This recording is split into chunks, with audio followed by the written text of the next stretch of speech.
Welcome to the Storypowers Podcast, the show about the power of stories, the people who tell them, and why you should be doing it too. I'm your host, keynote speaker and storytelling coach, Francisco Mahfuz. Now, normally, this show is an interview show, but sometimes I like to shake things up, or I just haven't gotten around scheduling a guest. And what I wanted to cover on this one was something that I keep getting asked over and over, particularly when I'm doing corporate workshops, because a lot of people love storytelling. They love the idea of storytelling, but are not completely sure how you actually use it in business. Now, there's lots and lots of different ways you can use storytelling in business, but today in this very short solo episode, I just want to focus on one particular way, which is how you put storytelling in your presentations. And even a little more than that, not just how you put it in your presentation, but what is the easiest structure you can use to build your presentations. So that's it. Let's get on with it. All right, so the very first thing anyone needs to do when they want to prepare a presentation is figure out what is the takeaway. What is it that you want people to think about, to feel like, to do by the end of your presentation? My good friend Connor O'Neill, Connor Neal, not O'Neill. I'm completely forgetting people's surnames. That's just rude. He calls this point X. So at the end of my presentation, my audience will X. Okay, so you want them to do something, you want them to think about something, you have a call to action. So whatever that thing is at the end, you need to figure out before you get started. Because if you don't know the destination, it gets a little harder to actually arrive there or even get started, to be honest. So I call that the takeaway. And the takeaway could be a call to action. It could be something else, but for most business presentations, it's going to be a call to action. You want people to do something differently. You're not just informing them. If you're just informing them, that probably doesn't need to be a presentation, or at least not one you have to worry too much about. The ones that you have to put more effort in are the ones that involve changing people's minds or changing the way they're behaving. All right, so figure out the takeaway first. Then you need, I would say, at least 3 arguments for why you want people to think that way or do whatever you're asking them to do. What are those arguments going to be? That depends. It could be data. I mean, a lot of business presentations will involve some type of data. They could be examples. So examples of things that are happening within your team that need addressing, maybe something that's happening with your customers, or maybe a change in your industry. So you're going to have data, you're going to have examples in there, you're going to have different numbers, you might have different actions that have been taken and have been successful or haven't been successful. Again, it just very much depends on what your presentation is. But what I would do at this stage is write down as many arguments as you can think of to make the point you're trying to make. You should be able to come up with at least 5 or 6. And if you haven't got 5 or 6, maybe you haven't got that strong a case and you need to go back to the drawing board. But once you have those arguments, choose the strongest 3. That's it. Just choose 3, get rid of everything else for now. And once you've chosen the 3, you need to order them. And how do you order them? Now, I tend to like to order things in a crescendo. So from not the weakest to the strongest, because none of your arguments should be weak, but you leave the strongest, the one that absolutely nails your case, to the end, and you build from the first onward. So, this could be chronological. So maybe something happened and then you did something about it. And the third argument is the conclusion of the strategy that you found that works. It could be 3 different points, but the last one is just stronger. It could just be maybe, a problem, some solutions you've tried, and the solution that's actually worked. Again, lots of different ways to do it, but just think of the 3 ways you want to prove your point, order them so that the strongest one, that one that absolutely nails your case, is the third one. Now, some people say that maybe you should have the strongest first, but to me just feels strange to have one thing that basically makes the case for you and then give people smaller reasons to do the same thing. To me, that just doesn't flow right. Okay, so that was the arguments part. And then we get to the exciting bit for me, which is the storytelling. So I tend to think of this as an example. So what is an example that you can share that either makes people understand the problem you're going to talk about? Because typically a presentation involves a problem of some kind. What is an example that you can share that makes people care about what's going on? And usually that's going to be by putting a human being in the picture. So you talk about something affecting a person, and that's the way that people understand the problem more and can care about the problem. And you can also just use an example or a story that connects you to that problem. So I tend to use two strategies very commonly when it comes to examples or the opening story.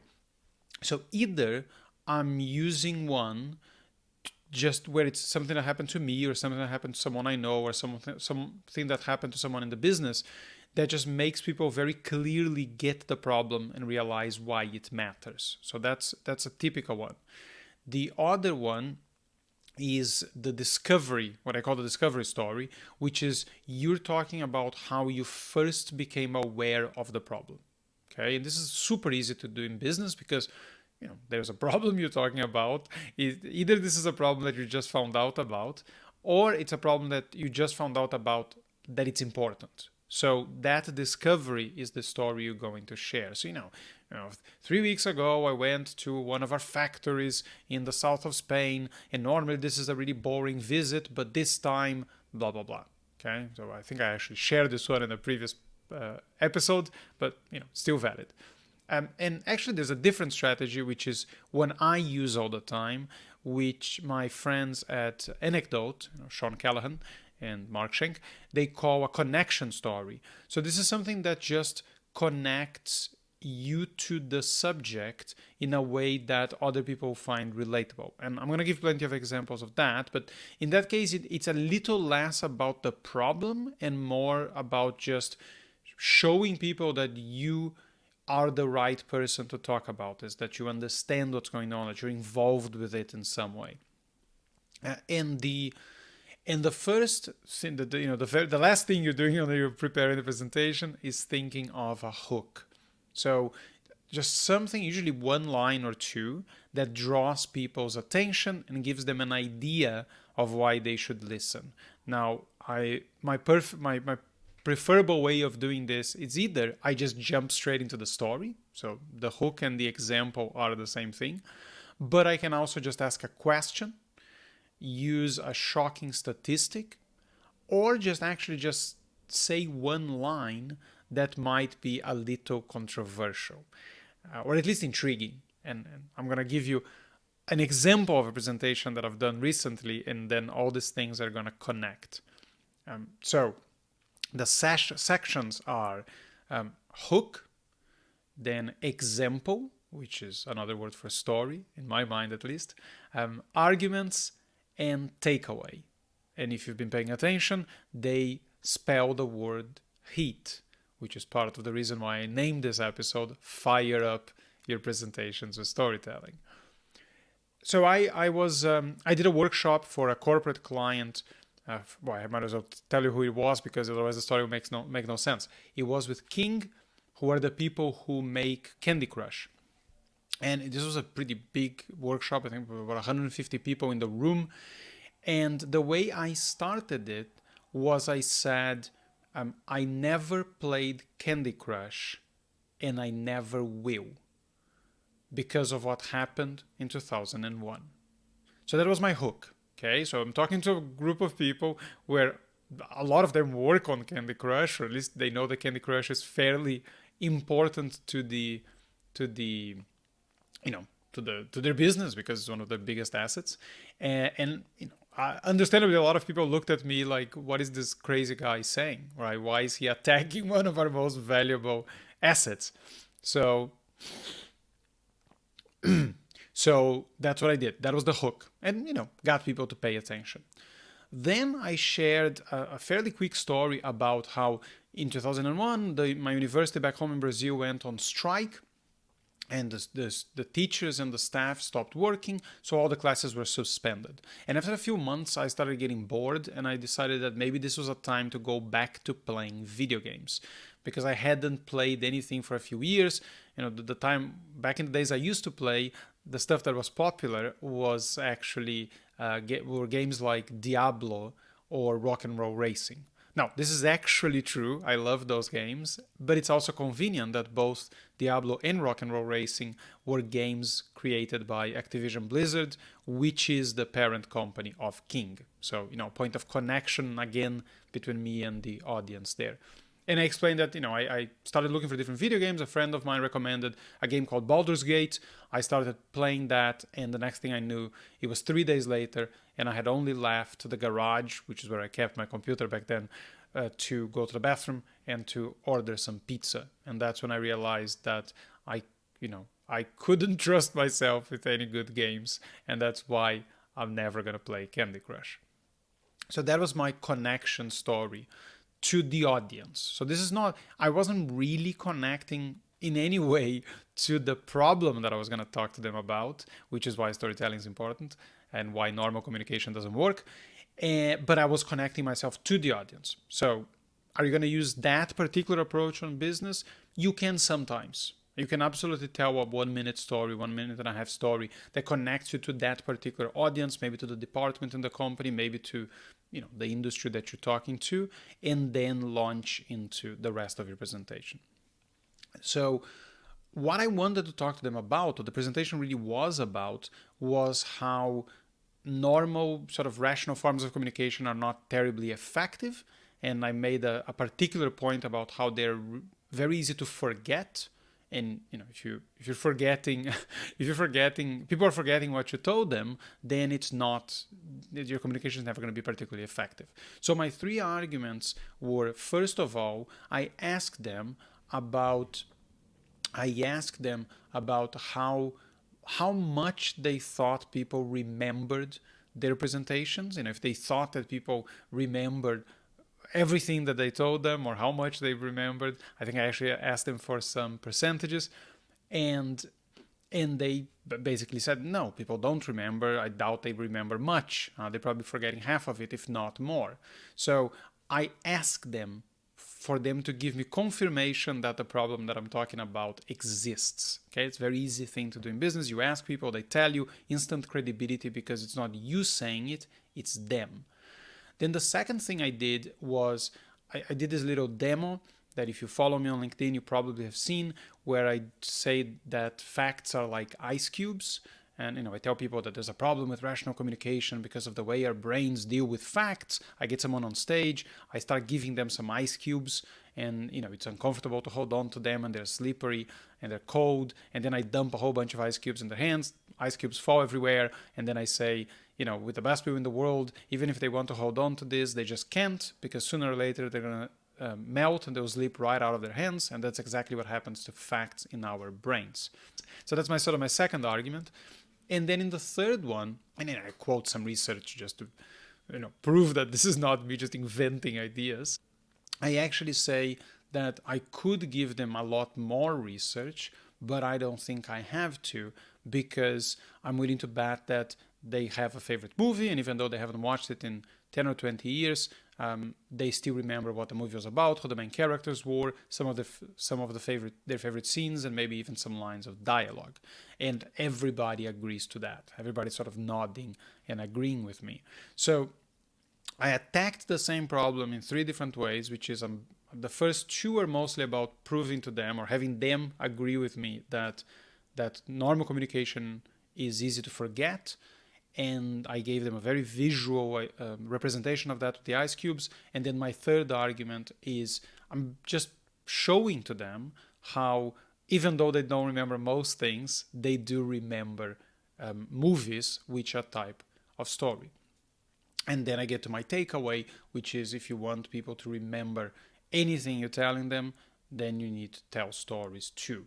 Okay, so this is this is the heat structure applied to a part of a presentation. I mean, this was it's almost 2-hour workshop. This is not all I did, obviously. This whole thing only took maybe 10 minutes.